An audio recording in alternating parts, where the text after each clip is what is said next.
And it's very important to get this really clearly understood. It's kind of like the Trojan horse. I used to teach college courses in the ancient texts, and the battle that they had, the Trojans with the Greeks, they brought this horse in that was only going to do one thing, which was to destroy them. But they didn't realize that. They thought it was something good. And it's the same thing with animal agriculture. We're raised in a society, I know I was, from the time I was a little kid, that meat, dairy products, and eggs give us protein, give us calcium. We need to eat them to be healthy. And so one of the most important things in this whole thing to understand is that everyone, when we leave this conference and we go out into the world and we see people, everyone who is eating animal foods only does it for one reason. Do you know what that reason is? The one reason people eat animal foods? Anyone have any idea? Taste good. Habit, right. Go deeper. The only reason people eat animal foods, the basic fundamental reason anyone eats animal foods is this. We eat animal foods because we're following orders. That's the reason. The only reason anyone eats animal foods is because they're following orders that are injected into us from the time we're little infants by very well-meaning, loving people. Like in my own case, I remember I was born and raised in Concord, Massachusetts back in the 1950s, and I was raised in a family. We ate lots of meat, dairy products, and eggs. My mother wanted to make sure we grew up to be strong and healthy, so that's what we ate. And I remember getting a lot of the usual problems that kids have, runny noses, sore throats, earaches, I had an appendicitis. I understand now these things are all directly caused by primarily dairy and meat.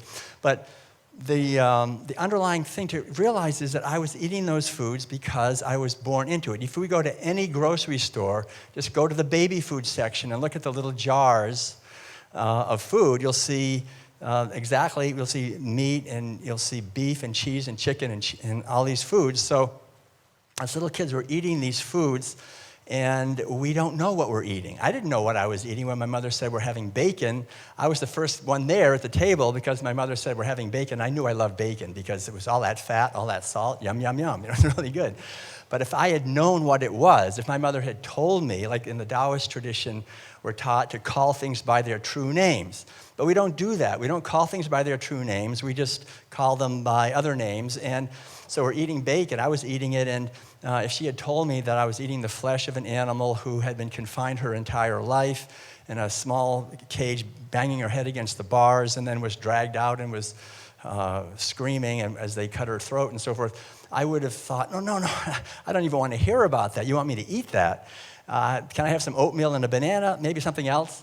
But see, we don't know what it is. So I remember when I was about 7 years old, I asked my mother, what we're eating, is this what everybody eats? And my mother said, yeah, this is pretty much what everybody eats.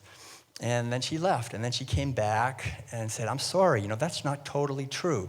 There are vegetarians. And I had never heard that word in my life, and I was at the age when I liked learning new words, especially if they were kind of long and kind of interesting, like vegetarian. So I was excited. I said, what's a vegetarian? And she thought for a minute, and then she said, I wouldn't worry about it. You're never going to meet one. and then she said, I don't know where they get their protein. So in my young mind, I thought, wow, these vegetarians are extremely rare. My mother, who's so old, she never even met one. And not only that, they don't get enough protein. So I had this image of these poor people, these unfortunate people who were dragging themselves through the dirt, begging for protein, who had no energy and were weak, and so forth. And so I was just so glad I wasn't a vegetarian. And my mother was totally right. I never heard the word again. That was the end of it. And I remember going away to a summer camp in Vermont when I was in my early teens, 13, 14 years old in that time for a few years. And it was one of those beautiful little farms where nothing bad ever happens, right? A little nestled in the Green Mountains of Vermont, a few animals, a few chickens and other animals. But I remember learning how to catch my own chicken, how to hold her down on this board with 2 nails in it. I had my axe that I had made myself, and I cut her head off, and we put them through the scalding tank. So I learned as a 13-year-old kid how to kill chickens and so forth, and I didn't really have any problem with it because At that point, I had gone through the most intense indoctrination a human being can possibly go through. 13 years, every day for breakfast, lunch, and dinner, I was eating not just the food, right, meat, dairy products, and eggs with every meal, basically, but I was eating the narrative. I was eating the story of why we have to do this. There's a whole story that we have about that rationalizes it and makes it okay and propels us into this behavior. So it's very important to understand this. Anthropologists understand this. This is one of the basic things. They understand that every culture, every society transmits its values from generation to generation. And how do they do it? They do it through rituals. Every culture has rituals. The primary ritual in every society is meals. So when we're sitting down and eating food, we're not just eating food. We're eating a whole constellation of narratives and stories and attitudes that justify and explain our relationship with each other, with our society, with animals, with nature, with the divine, and so forth. And so the narrative of animal agriculture, think about it. What is it? It's a narrative of domination, exploitation, and oppression of other beings. It's a narrative of seeing other beings as instruments to be used. And we're not just taught about this, we're eating it. It becomes the very cells of our body. So how can we ever think, how can we ever presume to create a culture of peace and justice and freedom and liberation and sustainability when the fundamental ritual in our society that we're all partaking of and eating is the exact opposite of all of those things?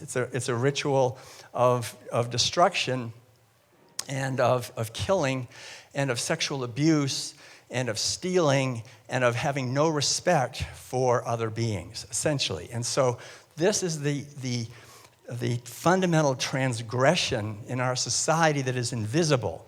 This is the place where people who are environmental activists, who are activists for social justice, for GMOs, for all these different things, but they still want to eat animal foods. You cannot have it both ways. If we were eating animal foods in any way, if we're eating animal foods, we are the problem.